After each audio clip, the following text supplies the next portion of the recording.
Welcome to Off the Wall. My name is Trey. Thank you so much for taking the time to check out the show this week. We've got a good one for you as usual. We've got a special guest for this week's program. It is defensive back Richie Murphy, who plays for the Duluth Harbor Monsters of the Arena League. And he's quite an accomplished content creator as well. So we talk about his beginning stages of his professional career in arena ball, what it's been like playing in the Arena League and what it's been like playing for Duluth. And then we also dive into the content creation and how he got started with that and the trials and tribulations along the way, going from a D3 college player and really providing a peek behind the curtain to what that looks like on the day-to-day to what he's doing now. So I'm excited for everyone to hear that interview, and make sure you go follow him on socials and let him know you heard him on Off the Wall. We'll also dive into some IFL action that took place this past weekend. Only a handful of games across all indoor and arena football. So not a ton to dive into, but we'll dive into some IFL. We'll dive into the one TAL game that took place, which was very fun to watch. And we'll dive into some AF1 news as well. But before we dive into any of that, it's time for social plugs. That's right. If you don't already, please make sure you're following us on socials at Off the Wall FB. F as in foot, B as in ball, Off the Wall FB. We are on X, we're on TikTok, we're on Instagram, we're on all things and stuff. So go give us a follow on there and come join the conversation. Love to engage with folks and love hearing other people's opinions on these different social platforms. But if you're watching on YouTube, hello, thank you for being here. Please make sure you're liking the video. It's like right here-ish, maybe. And subscribing to the channel as well. Help grow this thing out and make this as big and great as it possibly can be. But if you're listening on Spotify or Apple Podcasts, please make sure you go to the show page and rate it 5 stars. Hopefully, do your thing. But like the show, rate it 5 stars. Go send it to someone that you think would enjoy it, and all the support so far has been really cool. So really appreciate all the love. But that's enough social plugs. Let's dive into the interview with Mr. Richie Murphy. All right, on the show this week, we have someone who's relatively new to the arena football scene, but he's already been making waves in the Arena League. He plays for the Duluth Harbor Monsters, and his name is Richie Murphy. Richie, thank you so much for taking the time to join the show today. How are things with you up in Duluth? It's going great. I'm, doing what I love. Obviously, we'll talk about it, but making social media videos, playing some football, and Yeah. really just living the dream. And I really appreciate you for having me on the show today. Hopefully we could get some good content out of this. Yeah. Yeah, absolutely. And it's so interesting. Like, I think you, of all the people I've had on the show, I probably have the most crossover with, because we're both in the not to say that we're both in the content game, but you can speak to how difficult it can be to put together some content and try to figure out, like, oh dang, what am I going to post today, right? Yeah, exactly. I definitely get that. So I'm very excited to chat with you because you have a very interesting path that you're currently on. And for those that may not know you, tell us a little bit about your football journey and what ultimately led you to playing arena football. Yeah, so I'm a former Division 3 football player in Wisconsin. I grew up in Wisconsin, from Wisconsin. I went to University of Wisconsin-Stout, a D3 school, and you know, really going in high school, I was focused on basketball. So I was like a really big basketball player. I was playing college basketball. That was my plan for my whole high school career. And then Mm. senior year comes around and I play football and I'm like, I really love football. I was playing quarterback, super small school, and just fell in love with football almost all over again. Just having a group of guys playing together and building that teamwork, like there's nothing better than football. I realized that and started kind of, I guess, marketing myself as trying to play college football. I got in touch with Coach Clayton Birmingham. If you're a high schooler, definitely reach out to Stout. Great team, great program. Played 4 years there. We kind of got better each year. First year started off rocky. I only played special teams. Then just slowly made my way up the ranks. And eventually was an all-conference guy in the WIAC, which is a tough conference. And Nice. I was a 5'7" white cornerback, so kind of against the grain a little bit on that one. Yeah. But that's just kind of my personality is, I want to do things that people try and tell me that I can't. Right.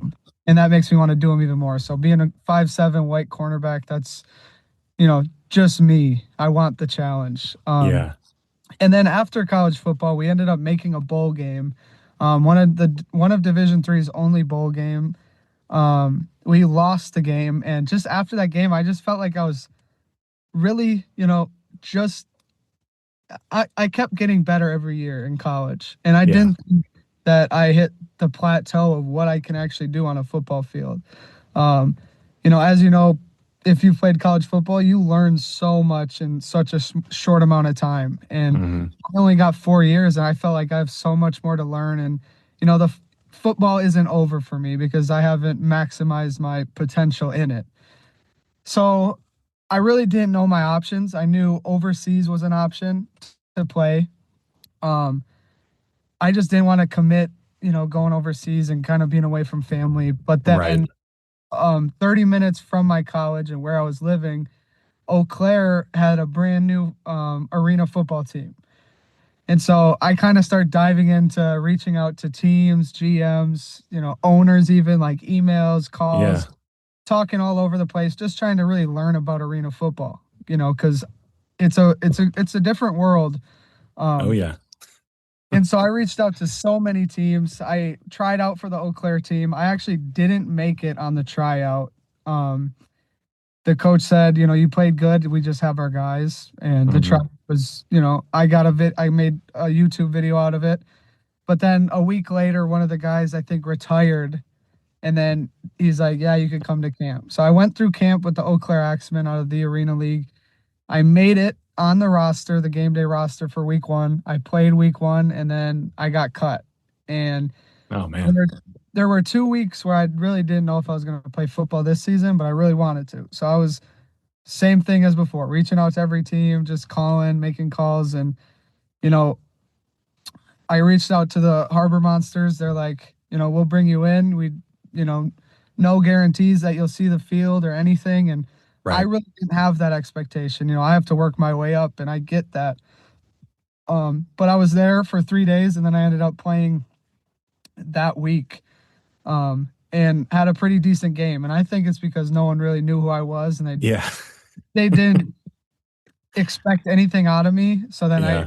I had I think 12 tackles, a couple sacks, and it was just super fun. And Right. then we played this last weekend. Took a tough loss with the Lunkers. Great, good team. I just don't think we played our best. Right. And good thing we play them in 2 weeks again, so we'll definitely be having that marked on our calendar and excited for that game. Um, Yeah. but yeah, that is my story in a very quick nutshell. Um, yeah. Yeah, so walk me through the adjustment process to arena football. I know it's only been a couple of games, but like what are some of the biggest adjustments you've had to make coming from the outdoor game to the indoor game? And not just the arena game, but the TAL is a little more 7-on-7 than traditional arena football. So what was that adjustment like to like adjusting to a brand new rule set? I'd say the biggest thing is the players. There's only 7 guys compared to 11. Like, Hmm. your job is that much more important. So like if you're supposed to come in the box and tackle, you better make that tackle because you don't have as many guys to kind of make up for your mistakes. Right. And that's the biggest thing that I'm realizing. Obviously I have still a ton to learn, but that's the biggest thing is when you have a one-on-one tackle, you can't expect help. You have to, fill and make that tackle. Yeah. I personally, I love the walls as a defensive guy. Oh yeah. That's I like it a lot and doesn't bother me at all. But offense probably wouldn't like it that much. Yeah, some of the best defenders in arena football, they know how to use the wall to their advantage. Like they use that as an eighth man, as it would be in the TAL. So it's good to hear that you're already becoming friends with the wall because it can be your friend if you use it the right way. Yeah, exactly. So you mentioned going to Eau Claire, and that was shaping up. It was going to be like a really great hometown hero story. That first game that you played, when you go out there, t talk me through that. Like, what were some of the emotions of that experience? And I know you talked about not playing as much, but when you did get in there, you were able to do a little bit of something out there, right? Yeah. I've in college I've played conference championships, a bowl game, meaningful games, super important games. Yeah. I'll say that first game was unlike any game I've ever played. Like the atmosphere was amazing and the fans are right on top of you. And it's Oh kind yeah. of like a person that feeds off of the energy from fans and is trying to make plays and get the crowd hype. I loved it. And that experience with Eau Claire that first week was, amazing. And I played about half the game. I got an interception, a forced fumble, and so I really, have been loving every single game I've played. Yeah, I've been seeing some of the like autograph sessions after games. It seems like you got a lot of kids running up to you and being like, "Hey, I know you. You're the guy from you're the guy from TikTok. You're the guy from Instagram." What's that experience been like? Where you're like, "Oh, I'm getting recognized by a ton of kids out here." Yeah, I mean, the support these past couple of months of playing has just been incredible. This is all I've ever wanted to do was make YouTube videos and make social media content. I've been doing it for 10 years and like I've dreamed of being in this kind of spot where kids kind of can take something from my story and be inspired by it. So Yeah, I'm really just processing all of it right now. This has been my goal forever. So I'm just super happy and want to keep growing it, obviously, and just be right. super, super thankful for all the support and try and give back as much as I can. And I haven't found a great way to really connect with the fans. Whether it's, in the future I do giveaways of jerseys or something like that, I really want to do to Right. just keep connecting with the people that really are making my dreams a reality. Yeah, absolutely. I'm sure you're a creative guy. I know you'll come up with some cool stuff to really engage the folks that support you, like you mentioned. Were there other opportunities that you were considering after Eau Claire released you and before you joined Duluth? Were there other things that you were considering, or what was it, just smiling and dialing, trying to get back in with the TAL? You know, it was a couple, probably it was two, I think, weeks because I played in week one and then I played week five with Duluth. So it was actually Okay. 4 weeks then. Probably a week. I really was like, okay, I don't think I'm going to play football again. And I have to, start thinking of other ways to kind of morph my content because really that is Yeah. my job at the same time is to make social media videos. So I was like, how can I spotlight other people or, morph it into something else? Um, but I reached out to every other team in the Arena League. I didn't get a lot of responses. Obviously, they have their guys at the time, but Right. um, Duluth is where I wanted to be, especially because they're the rival with Eau Claire, the 2 hours away. And, just Yeah. I felt like I didn't deserve to get cut from Eau Claire. Yeah. Um, and Duluth being the rival and kind of like the bad boys of the league, like I love that type of stuff. Yeah. And Yeah. especially for the story on here, like it just adds to the story and I'm really happy where I ended up, you know. Yeah, being someone that puts together social clips and social posts, the storyline aspect that yeah that had to be clicking. Where you're like, all right, we can work with this. Yeah, I can make something out of this. yeah.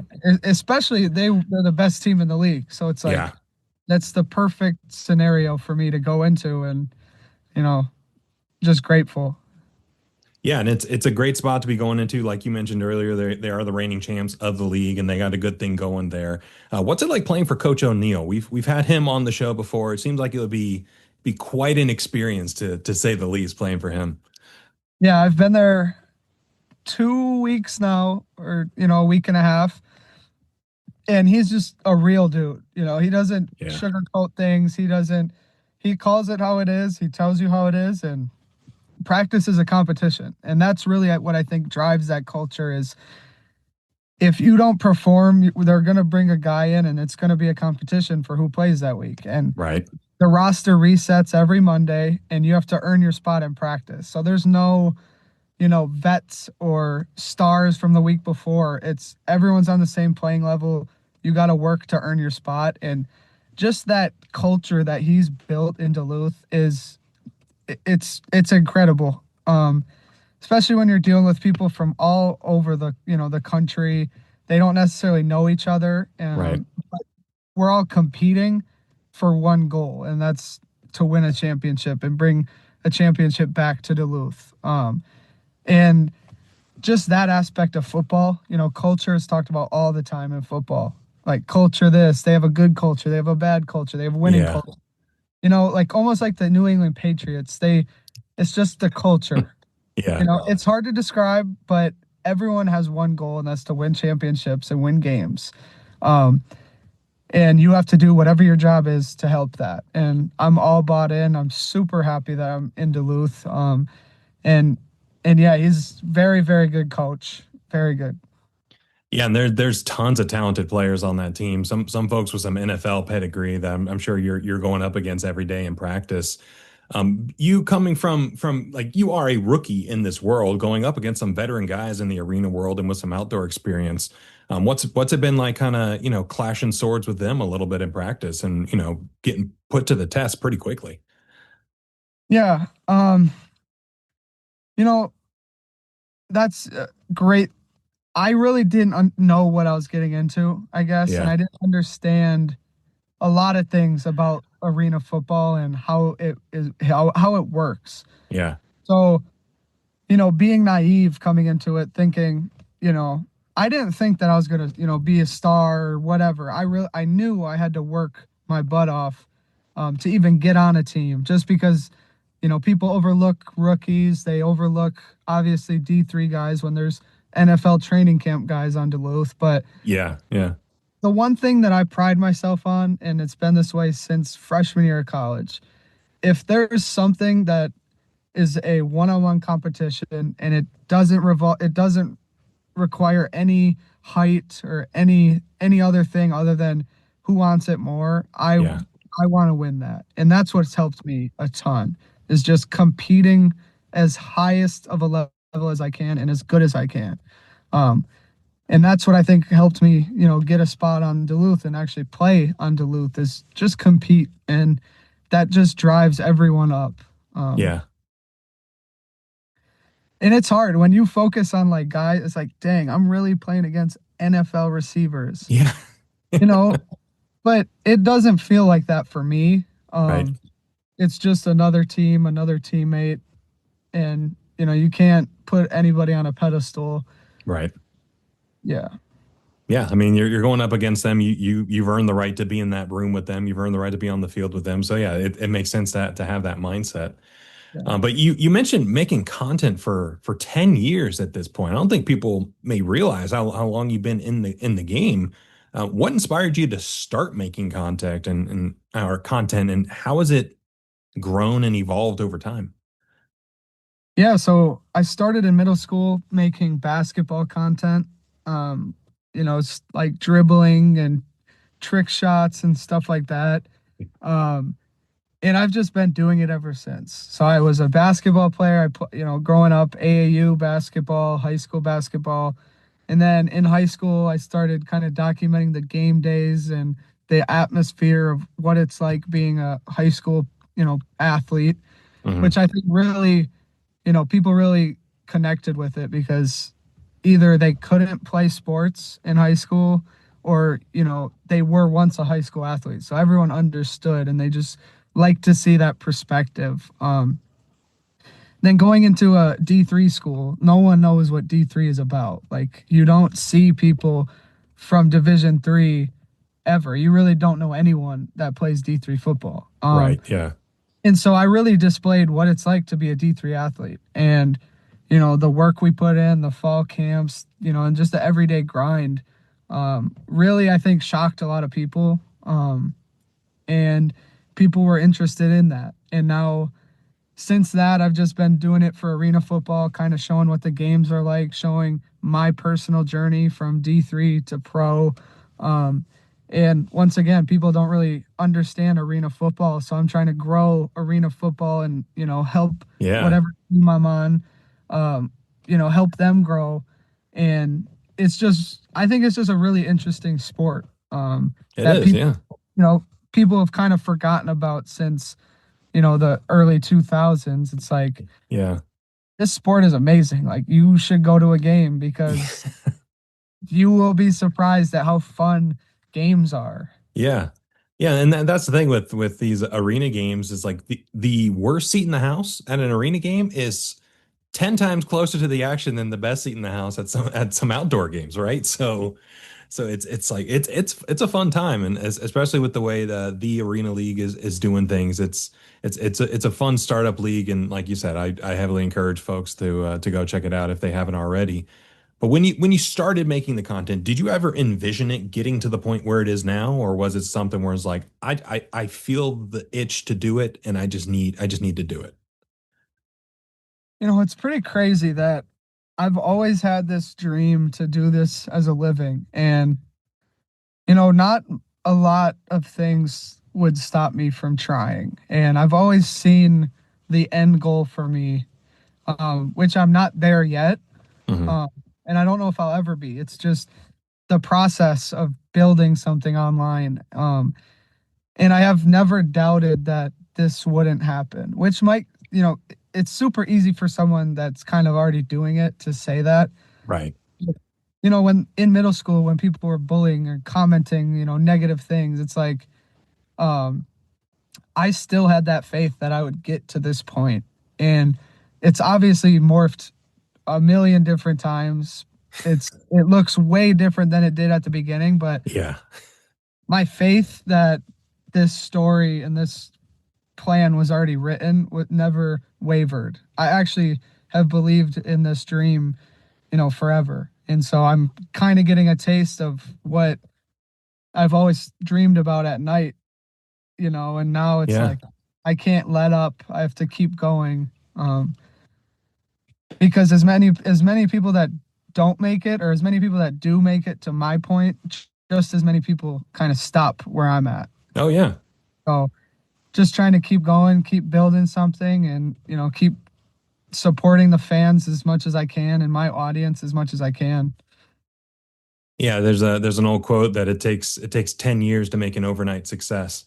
And that's something where it's like you've been putting in the work for a while, and it's really cool to see it all happening and to see you continue to really lean into it. Like you said, I think it's really awesome to see. Do you remember a specific moment where things started to pop off? Like, was there a video where you were like, oh, we're cooking now, like we're we're on the way up now? Um, so I think it was sixth grade basketball. My sister recorded all my games. I did like a move at the buzzer and like crazy step back move from like Curry range, and I made it, and that went like viral. Like a ton of different sports medias reposted it, and I was like, damn, this can actually, the things that I do and make could reach this many people Right. was incredible to me. And then in high school, I posted a kind of a game day vlog of basketball, and that got 350,000 views on YouTube. And Wow. I was like, it's possible. So I'm going to do that. Like, I'm going to get back to that point. And those are kind of the key moments. It's, with anything, you got ups and downs. It's just the Yeah. consistency that gets you where you need to go and the systems you have in place, Right. um, that keeps you going through the bad times. Yeah, it seems like a lot of trial and error with like, all right, let me try this. Oh, it worked. Let me keep doing that. Let me try this. Oh, not so much. Let's let's not utilize that. It seems like you would have gone through a ton of that over the years. Yeah, exactly. So what's one thing that fans may see on your social media that doesn't fully capture what it's like behind the scenes, of your football life? Like it's a lot of work doing both, and you do a pretty good job of juggling it. Like, what are some things that people may not realize that is maybe a little bit harder than you would initially think? From my videos, I'm kind of, you might seem that I'm not competitive or I'm just like happy to be there, but really I'm a very competitive person, and Yeah. I want to go against the best person so I could beat them and then, talk crap to them. But you don't see that on the videos.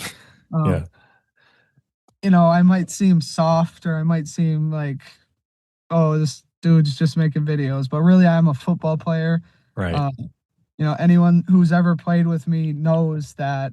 Um, but yeah, I mean, the arena life it's hard, it's professional, and if you don't get your job done, you're probably on your way out. Yeah. So it's, every day in practice, you got to show up. Every game, especially, you have to show up. Yeah.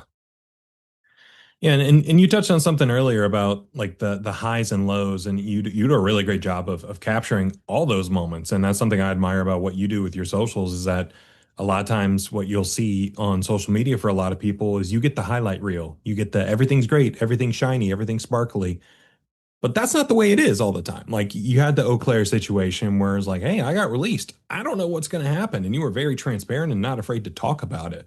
What inspires you to tell your whole story and be as transparent as you are? Yeah, that's what people really like, and they like to watch people that are vulnerable. Yeah.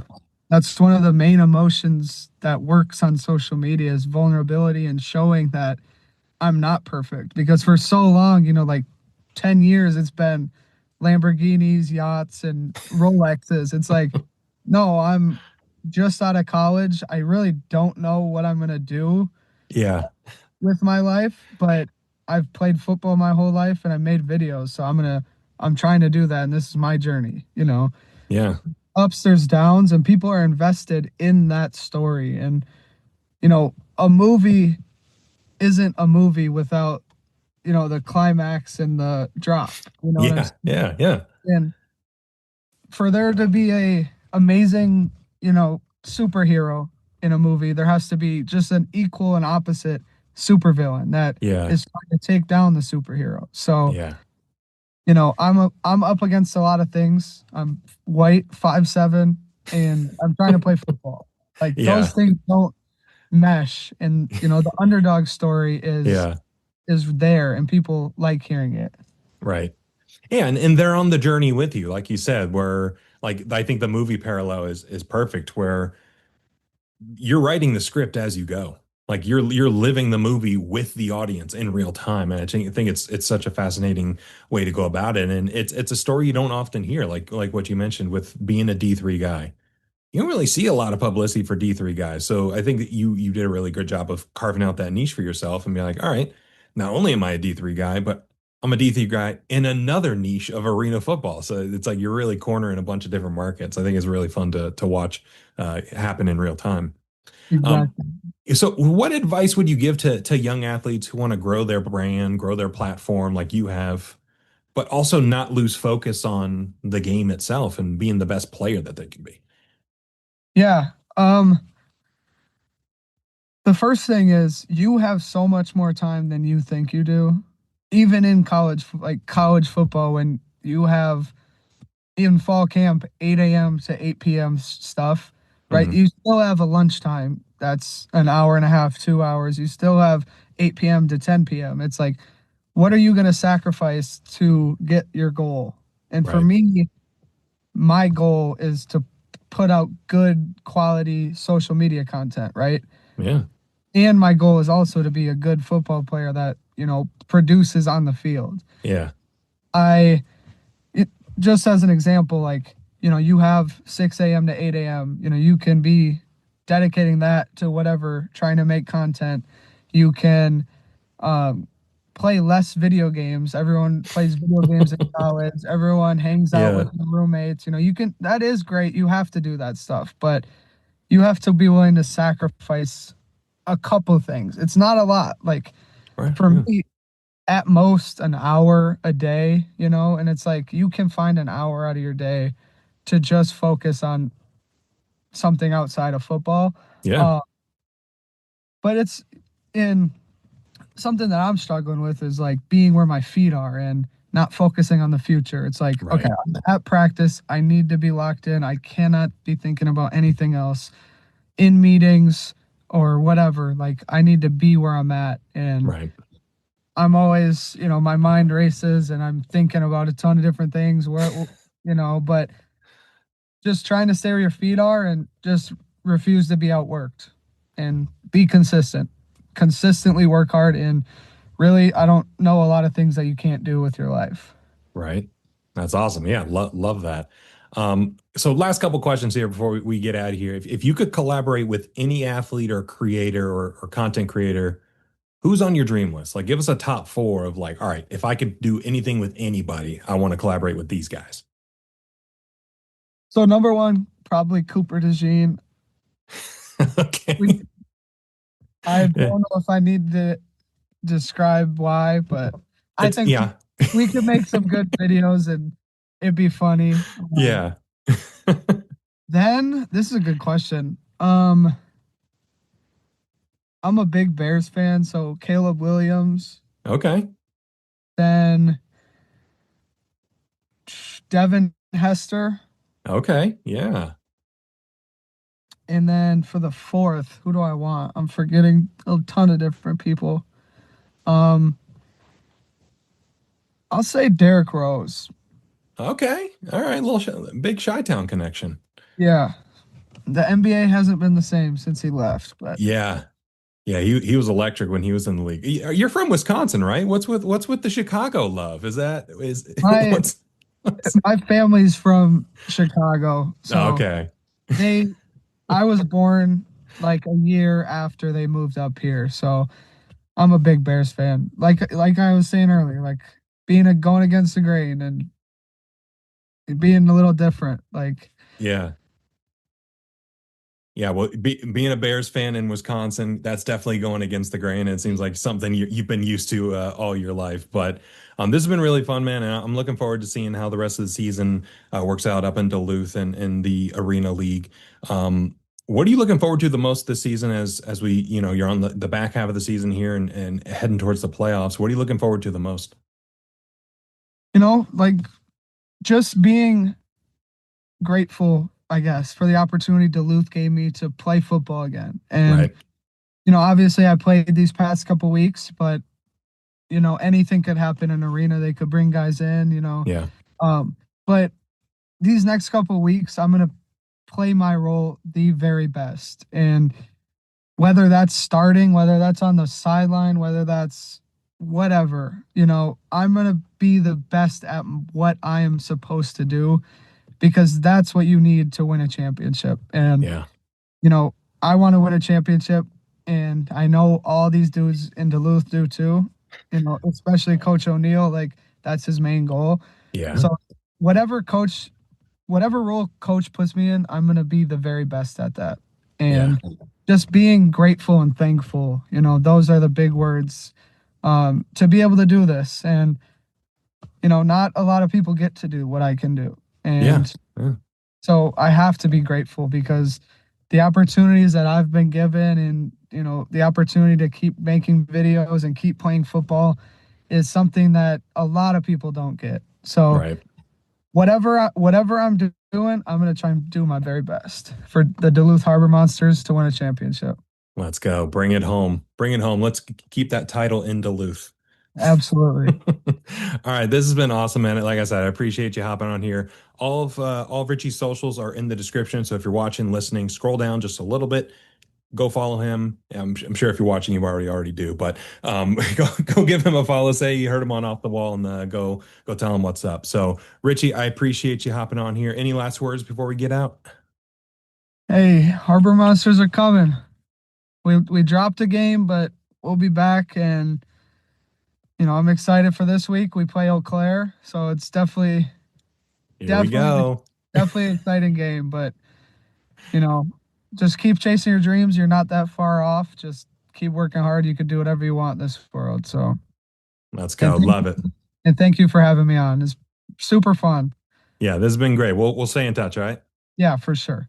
All right, take care, Richie. Big thanks again to Richie for joining the show this week and talking through his career and talking through the content creation journey. It's really fascinating to get a peek behind the curtain and kind of pick his brain about some of that stuff. And he's amassed quite a following on the socials, and he's only getting started. So it's pretty cool to see, and pretty cool to see some of the exposure that the Arena League is getting as well. So if you're watching this and you're not already following him, I'm sure most of the people that will watch this are already following him.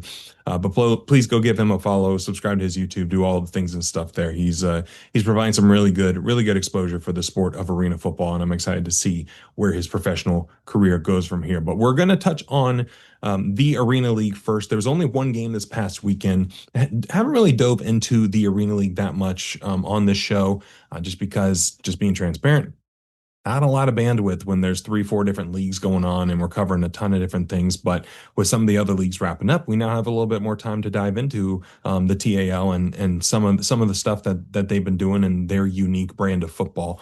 So the game that took place this past weekend in the TAL was the Duluth Harbor Monsters taking on the Ozarks Lunkers. So a couple really great brands, a couple really great names. Ozarks won this game 62-45. So Duluth is the reigning champions in TAL and is looking like they were going to be the team to beat in TAL this year. And so far, it's been that case. That's been the case. But for Ozarks, they were able to get some reinforcements over the past couple of weeks. Specifically, Tyler Kolka, who was the Nashville Cats quarterback in AF1, made it to the championship game against the Albany Firebirds. He was the starting quarterback for Ozarks this week after coming over on a deal after the AF1 season ended.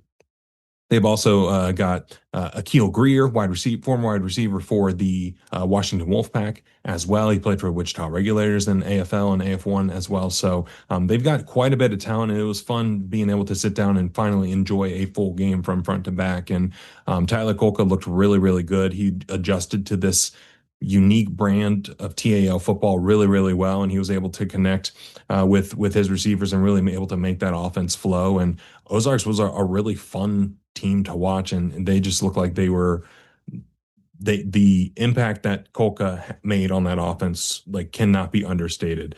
At running back, Brandon Mackey, he looked unbelievable. He looked so good.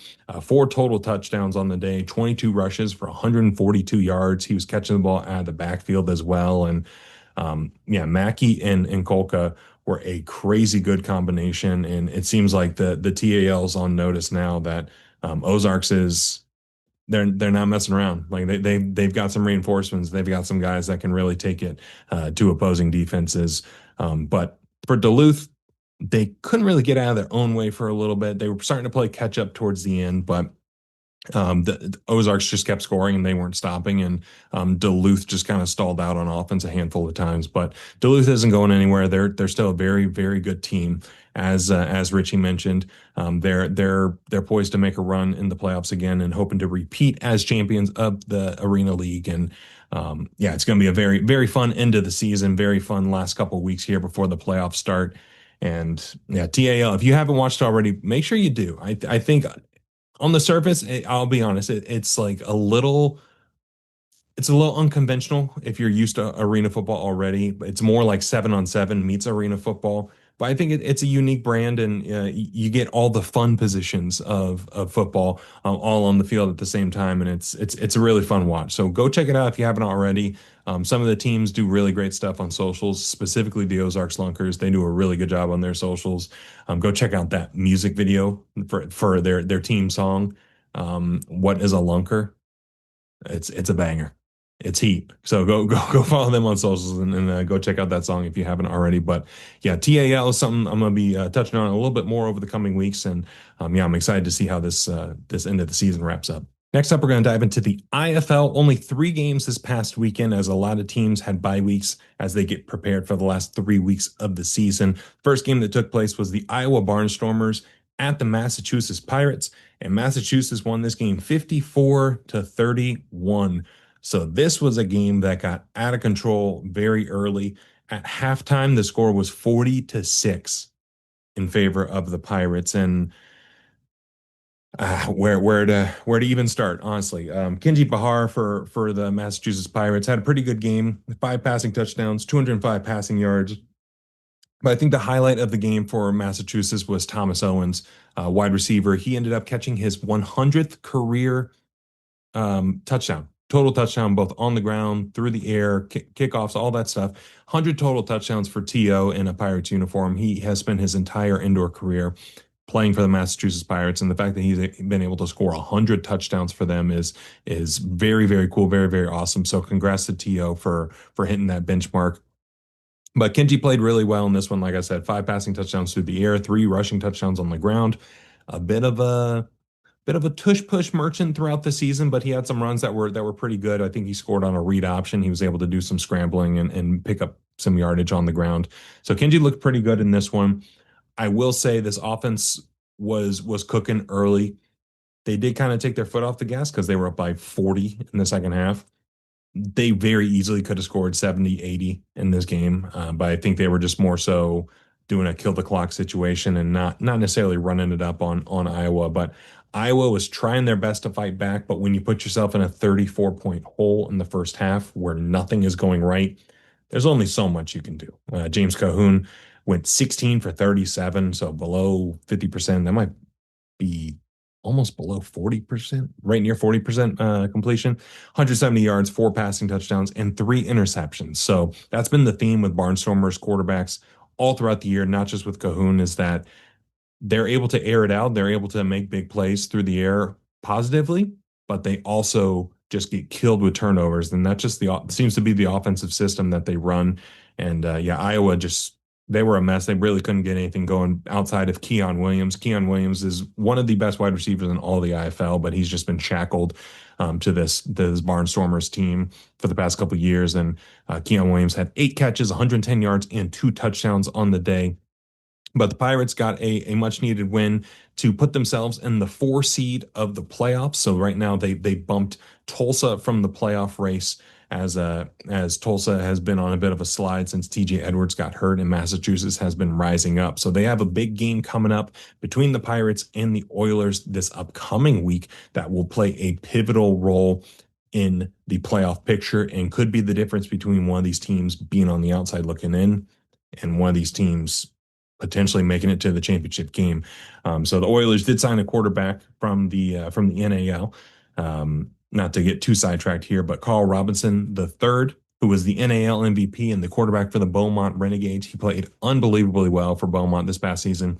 He signed with Tulsa, so that makes things a lot more interesting for the final 3 weeks of the season, where you have an NAL MVP who is very dynamic both through the air and on the ground, coming over and stepping in at quarterback, replacing another MVP who got hurt. So Tulsa's by no means out of it. It's just a matter of how quickly can they adapt with a new quarterback on the final stretch of the season, and can they outlast the Massachusetts Pirates?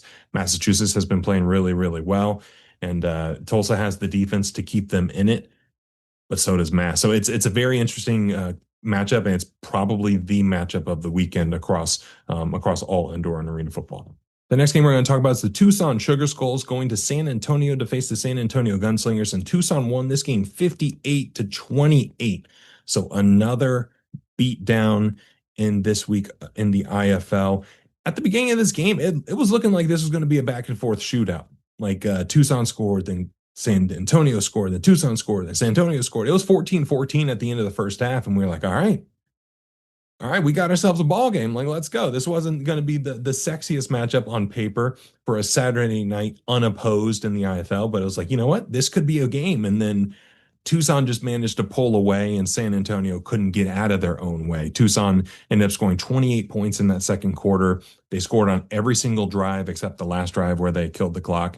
And San Antonio just really couldn't get anything going outside of that first quarter. They scored 14 points in the first quarter, 14 points the rest of the game, all 3 quarters combined. So for Tucson, this is a big win because they just strengthened their case to potentially make a run into the playoffs and steal a playoff spot.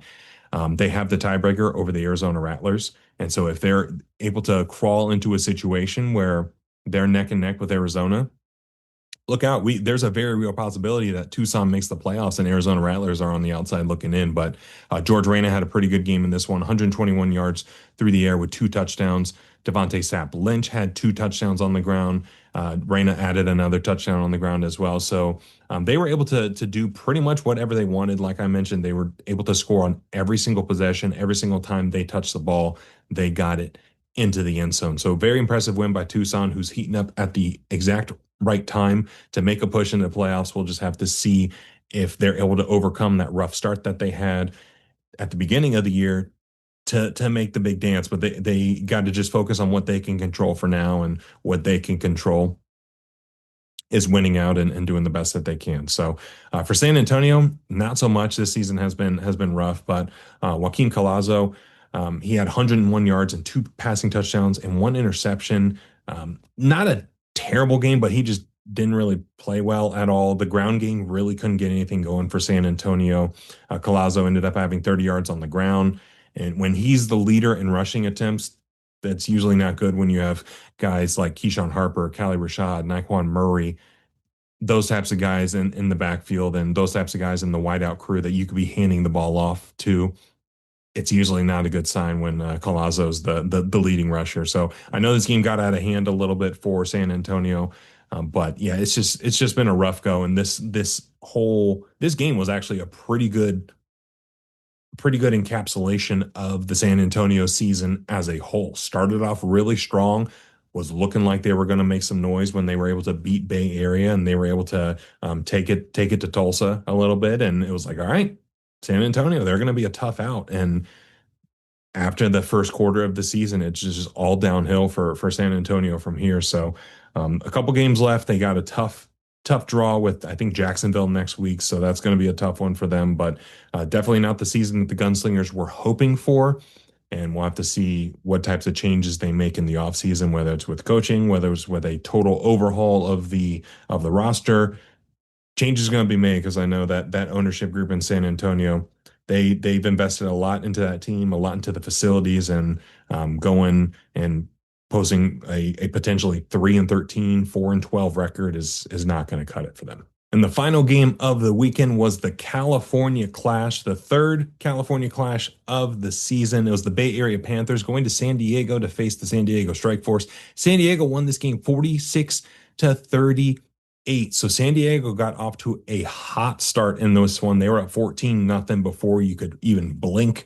And San Diego, it was looking like, all right, they're going to run the game. They're going to run the table on this game. They're going to go wire to wire, just fully controlling this game. And Bay Area was having a hard time getting the offense going in the first half, but in the second half, Bay Area did the Bay Area thing where they came charging back, and Axel Perez was able to connect on a couple of drop kick extra points. He was able to connect on a couple of deuces, and he was able to really put the team on his back and put them back in this game. So big shout out to Axel Perez, kicker for the Bay Area Panthers, for the incredible game that he had in this one, really putting the Panthers in a position to come back and win this one. But looking at stats here, Josh Jones for the Bay Area Panthers, 4 passing touchdowns, 195 yards through the air, pretty good on paper, but Josh Jones just looked a little off in this one, and a lot of that yardage came and points came in the second half where they were in desperation mode, and you don't really see too often teams really like, all right, we got to go, we got to move it, and they were doing that a handful of times where they would score and the offense would be running off the field to get the special teams on. So shout out to Coach Keefe and that entire Bay Area Panthers coaching staff for, being situationally aware and being like, hey, time's not on our side. We're down double digits. We got to go. Because a lot of teams throughout the IFL and throughout all of Arena, where they're in these situations where they're down double digits late in the game, they score a touchdown, they're doing choreographed celebrations. They're doing this. They're doing that. It's like, guys, you gotta go. Like we gotta keep this thing moving. So Bay Area did their best to fight back in this one, but ultimately just came up a little short. But the player of the game, outside of Axel Perez, for Bay Area, without a doubt, was Trayvon Alexander, wide receiver. He had 5 catches for 46 yards, but four receiving touchdowns and a rushing touchdown. So 5 total touchdowns on the day. And he just had quite a day, and especially in that second half, really able to connect with Josh Jones and get them some things going. But Bay Area was not able to win this game. If they had won this game, they would have had a firm grasp of the 1 seed in the Western Conference. Heading into this game, they were 10-2, and San Diego was 8-4. And if Bay Area had won this game, they'd be sitting at 11-2 with second, third, and fourth place in the Western Conference at 8-5. So 3 games up with 3 games to go. They basically would have had the first seed in their grasp, and could have been on autopilot to end the year, and they would have been fine. But since San Diego won, it's a lot more interesting now. Where Bay Area is at 10-3, San Diego's at 9-4, so they're only a game behind at this point. And so this was a much needed win for San Diego, and one that they needed badly to be able to get or earn an opportunity to host a home playoff game and potentially have the entire Western Conference go through San Diego. But for the Strike Force, Nate Davis had a really strong game in this one. He ended up throwing for 240 yards and two passing touchdowns. He also had a very clutch rushing touchdown at the end of the game where he was able to fake a read option play and take it in himself to go up. I think go up 8 in the final minute of the game. So nobody was expecting Nate Davis to play the quarterback keeper role, but he was able to execute it pretty well. San Diego also had four different players, including Nate Davis, rush for a touchdown in this one with Vander, Rudy Johnson, Dallas Daniels, and Davis all rushing for touchdowns. And John Maldonado had a really great touchdown catch that Nate Davis just put it right on the money. Perfect rainbow arc. It was beautiful. And the San Diego offense in the first half was cooking. The defense was coming up with stops. They let Bay Area back in the game, and they were doing um, some some some things in the second half that were questionable. But in the end of game interview, Coach Jeniser was asked like, "What do you got to do differently going forward to be able to continue this winning streak of 6 games that you have now?" I think his exact quote was, "Don't be dumb," just kind of alluding to some of the some of the boneheaded mistakes that they were making both on the field, and some play calling decisions were like, what?